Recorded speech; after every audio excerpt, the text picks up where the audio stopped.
জাতিসংঘ সাধারণ পরিষদের ৮০তম অধিবেশনে যোগ দিতে আজ রাত ১১টা ৪০ মিনিটে যুক্তরাষ্ট্রের নিউ ইয়র্কের উদ্দেশ্যে ঢাকা ত্যাগ করবেন প্রধান উপদেষ্টা ড মোহাম্মদ ইউনূস।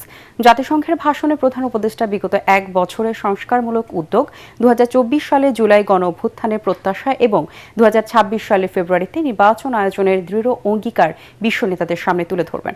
এ সফরে বিএনপির মহাসচিব মির্জা ফখরুল ইসলাম আলমগীর, জামায়াতে ইসলামীর নায়েবে আমির সৈয়দ আবদুল্লাহ মোহাম্মদ তাহের, জাতীয় নাগরিক পার্টির এনসিপির সদস্য সচিব আক্তার হোসেন এবং বিএনপির ভারপ্রাপ্ত চেয়ারম্যান তারেক রহমানের পররাষ্ট্র বিষয়ক উপদেষ্টা হুমায়ুন কবির প্রধান উপদেষ্টার সফর সঙ্গী হবেন।